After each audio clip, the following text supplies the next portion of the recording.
pag-ibig ay maibig sabihin, di sa titig, di sa tingin sa dibdib. Dapat tingin daigdig na madilim, tubig na umiitim. Tinig nito sa akin dinig, sa kinidamdamin di nanalangin na wag na. Baka basagin na lang na ako'y nahulog na, at baka madurog sa pagbagsak. Takot na umiyak at baka kasi mabiyak-tiyak na bitak pag ito'y nabasag. Ako ay umilag ngunit natamaan, gumamit ng panalag pero nasugatan. Di na ako pumalag, aking siyang pinagbigyan. Sa kanyang paglalayag, aking siyang sinusundan. Ikaw ang aking sinusundan, ikaw lang ang pakikinggan.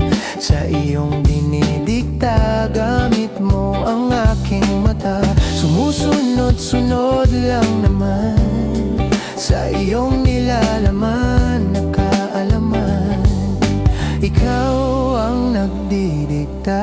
Ikaw lang din ang mag-iiba, ikaw ay hindi na magigiba. Ikaw lang ang nag-iisa sa puso ko na mahalin ka. Hindi ko pwedeng diktahan kung saan ang iyong pupuntahan. Isa lang ang magugustuhan, yan tulad mo na dinudugtungan ang buhay ko. Kahit anong iutos, kahit pilit mang pagagos, di pa rin matatapos. Ako'y isang alipin na hindi pwedeng sumuko. Susunod lang konsensya patungo, kasi nga ang puso ay iba pag tumuro. Tinuro ka niya sa'kin, kaya anong gagawin ko? Eh di susundin to at tutuparin ko ang mga pangako ko sa aking sarili. Di ko didiktahan ang puso ko sa pagpili, sa pagpili. Ikaw ang aking sinusundan, ikaw lang ang pakikinggan. Sa iyong dinidikta, gamit mo ang aking mata. Sumusunod-sunod lang naman sa iyong nilalaman na kaalaman. Ikaw ang nagdidikta.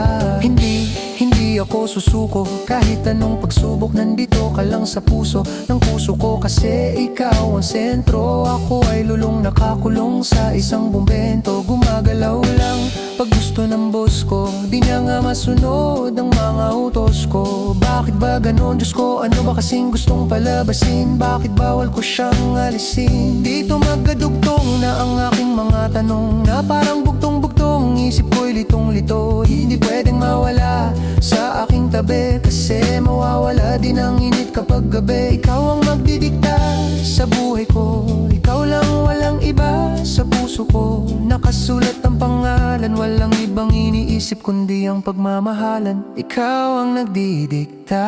Ikaw ang aking sinusundan, ikaw lang ang pakikinggan. Sa iyong dinidikta, gamit